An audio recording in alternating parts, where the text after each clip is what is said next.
Hello, and welcome to the November 2025 edition of the Economic Update hosted by Kingdom Focus Financial. Today we have with us Michael Smith, Chuck Etzweiler, and myself, Derek Malden. Take it away. Hey, thanks, Derek. And wow, here we are already getting close to the end of the year. So thank you for tuning in, everyone. I hope that your fall season has started off well. I know here in Pennsylvania, where we're located, it's been a really beautiful fall so far through the month of October. Cooler temps, but nice warm days for the most part, and apple harvest is underway. One of my favorite things, right? And you're probably looking forward to Thanksgiving coming up here soon, making some plans for that. At least I hope that you are. But before you get there, we've got some tremendous stuff to share with you. And today we're going to shift gears a little bit and take a look back. We want to reflect back on where 2025 has taken us because it's been a great year, but it's been a ride at the same time. And sometimes in conversations recently, I've been reminded that if we forget where we've come from, we often lose sight of what we've accomplished. And so we're going to take a few moments today in the next 5 to 7 minutes and just kind of recap what's happened this year and use that as a baseline to give you some thoughts on what we think is ahead for the remainder of this quarter as we wrap up what has been a very solid year so far in the markets. Chuck, as always, it's good to have you with us. How are you doing, Same my here, friend? Michael. I'm doing great. I'm with both of you, and I think we got a really good next 10 to 15 minutes for our investors and clients to discuss. So thanks for having me. Awesome. Sounds good. So, kick us off. What kind of information do you have put together for us this month, Chuck? Certainly. So think about this. We told our investors to be leery of September, right? Remember September Mourn, Mourn, historically the worst month. But my goodness, Michael and Derek, it was the best September in the last 15 years. Yeah. It was the second best going back 27 years. The S&P was basically up 3.5%. Here's the kicker, gents. Not a single day closed up or down more than 1%, making it a historically calm month to boot. So I think that was actually good news. And the second thing is slide two. This was one of the best Q3 returns ever. So when you think about quarter three, it begins July 1st, right? And September 30th. We actually were up 7.8% in the quarter. That was the best third quarter since 2020. And before that, the best all the way back to 2010. So, gents, we actually set some records here in a period of time where a little consternation enters the marketplace. And historically, we've seen some dips. One more that I'll add here because I want to get some commentary from both of you. And this was on no one's bingo card, by the way. This is slide three. We hit 23 all-time highs in Q3, Hmm. really one of the most ever. And we documented this going back all the way to 1990. So all around, up until September 30th, a super good year, but really a concentrated quarter of great returns.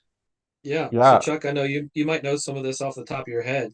So, 23 new highs in a quarter. How does that relate to the average year of all-time highs? Yeah, excellent. So the average, the highest ever is 30. So very good point of all-time highs in a given year. That was actually 1995. Yeah. So can we get there? Great question, Derek. Actually, if you look at October, we've had two. So that number now is 25. So we're on our way, hopefully, to a record here, at least in the modern era. Yeah. And Chuck, I mean, this is why I wanted to reflect back and those Yeah. statistics are powerful. Because normally, normal cycles, we say caution, right? And we threw up some Yeah. caution flags to pay attention in Q3 as we normally do. And it even impacted some of the planning that we normally do because we get, September more, and we talked about it, historically ranked the worst performing month out of the 12. And that's a time for us to do some tax loss harvesting and some Roth conversions for folks. And this market has been strong, right? And Sure has. it had its ups and downs. We had some really, really low points in the year, but the recovery has been strong. And I think that caution was warranted. But the fact that we've overcome that gives us a good marker for what I think is going to be a very solid finish to a year that's going to blow our original predictions out of the water. You agree? In a good way, absolutely. And it actually leads us, Michael, into slide 4. This gets a little bit into the weeds. We have had the last 2 years, so calendar year 23 and 24, the month of October has had a negative return. Historically, this is going all the way back 55 years to 1970. Derek and Michael, there's only been one period of time where the month of October has had 3 consecutive down months. So, and that was actually 4 in a row. It was 1976, 78, and 79, where we had the month of October down three consecutive years. So it's a rare event. But again, we're seeing right now, Michael, we talked about this in the green room before we got on here, that so far the month of October is down. And we've had a little bit of swirl, right, from geopolitical issues, certainly the government shutdown. The market is overall somewhat elevated in its PE ratio. And maybe the time for the pause is October here. We certainly won't know. We're halfway through, but that could be a possibility. And if you're watching this right now and listening, I want to give a little carrot here to say stick with us till the end on this one because Yeah. I want to come back. I have a slide at the end of this that's going to address the question we've been getting a lot, Chuck and Derek, which is, Yeah.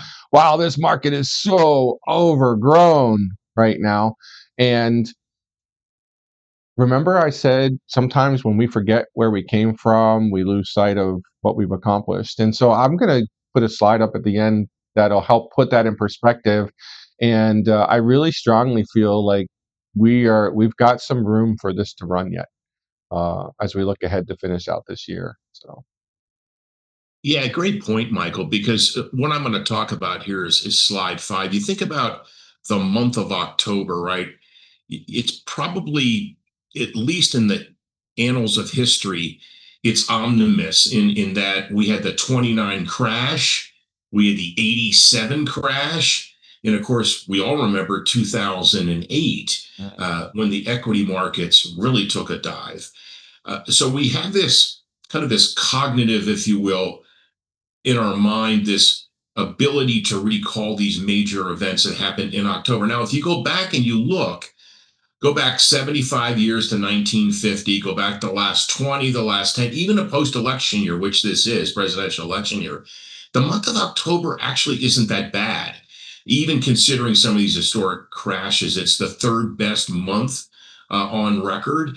So yeah, we're down so far, but again, it down but not counted out. So I just wanted to put a little bit of perspective on that. But maybe what we can do, Michael, is kind of like you said, end on a good note here. And this would be slide 6 to begin how this is and where we've come from, right? We had that significant sell off in April due to the fears of tariffs. That, for the most part, is in the rear view mirror. And I think what happened, gents, is that a lot of portfolio managers got this wrong. They misunderstood what was going on in April. They ended up selling out of their clients' accounts, moving to cash. And now what they have to do, guys, is they got to make up for lost time. And historically, when you have a first 9 months of the year where the performance is really good, you get that flurry towards the end of the year. Why? Climbing the wall of worry. And individuals just simply say, I got to make up for lost time. They put their clients' cash to work. And Mhm. this most likely, I think, leads to a good prospects for the year and as we go into the last half of October, certainly November and December. Yeah, and we can add to that mix is there's some anticipation that interest rates are going to make another move Yeah, potentially. And so, I mean, it's kind of setting up the perfect good tailwind to the year, if that takes place. absolutely. And certainly, for me, I refer to October as the trampoline month. I mean, it always seems like it's either really good or really bad. Like Yeah. it's bouncing. Um, but a better indicator is what we've done January through October. Yeah. That I think is a really strong indicator for what's ahead for November and December. Yeah, you got it. But I'll reference one more slide here on number 7, Michael, and I'll pass it back to you to close this out. You said it so well. You referenced Thanksgiving. After Thanksgiving, we celebrate the birth of Jesus. Christmas, we wait for the new year. In all of that, if you actually focus on slide 7, the good news is the fourth quarter is here historically, going back to 1950. And this is key here, average rate of return is 4.2%. Doesn't sound like a lot, but annualize that number. And here's the really important statistic. The run rate is 80% positive. That means that if clients are certainly looking at this, history would say you got an 80% probability of a positive return. It's averaged 4.2% the fourth quarter alone, going back 75 years. So I think good news for our investors, Michael, as I pass it back to you to close it out, my friend. No, you're right, spot on. And I think to try to make good use of our time and keep this during your lunchtime, if that's when you're watching this online, or um, I think it's wise to reflect on this year, and I'm going to use the S&P 500 just as an index, right? It's just one measure, but it's a good general snapshot we can use of what the market's done. And if you look at what that index has done this year, it's a good reminder of where we started, but how far down we dipped. And what I want to call your attention to is a lot of times we lose sight, and if you look at the bottom of that dip till now, it would give you the impression that this market has run way too far. But what the bigger picture of looking at the whole year should show is I want to discount the recovery part, right? Look at where we started. It dipped out of a fear of tariffs and some unknown policies in a new presidential cycle here, um, and then quickly corrected, and now it's been on its way. So what I'm measuring is more from the start till now, and if you look at that trend line, it is right in pace with what I would say is historical 100-year averages in terms of market return. So if we only see the short term, we might think, wow, it's going to turn around and dump its load somewhere, right? Like a dump truck. But if we step back and take a little bigger view, I think you could get the perspective that this is kind of normal market behavior. Um, what are your thoughts on that, Chuck? I think you nailed it. And I think the focus here is not on the bottom to where we are today, but just taking advantage of what the markets give to us. And I think a lot of people think when something like April happened, that that was something that was bad, and certainly for the short term.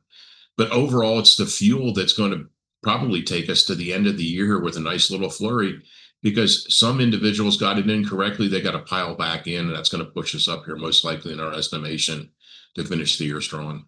Yeah, absolutely. So thanks again, Derek, Chuck. Appreciate you being here. I'm going to wrap this up quick by saying thank you to those of you who have stuck with us and listened throughout this month's market update. I hope that as you wrap this down, if you're not already a subscriber, that you will click that subscribe button. And then since it's a month of Thanksgiving, as you meet with people, share this with them, have them watch and listen to it. This is kind of your little Merry Christmas cheer ahead. See, I told you I'd work that in there, guys. Even though it's November, but looking ahead, I think we're in for some Christmas gifts out of the market coming up, and super excited about that. Now, I do want to point ahead for all of you. plan to jump in next month and watch, because we are working right now on our strategy for 2026, and we've got that put together. Probably some changes coming down the road, but certainly some things we're going to focus in on that I think will be game changers for 2026. And so next month, I plan to lay them out here and just kind of give a high-level overview of what I think the year ahead is going to be. So if that is of interest to you, make sure you plan to jump in and pay attention next month. Until then, thanks again. We appreciate all of you. Thank you for trusting us. We're happy to help you and to work with you. And I wish everyone a very happy Thanksgiving and some great times with family and friends. Take care.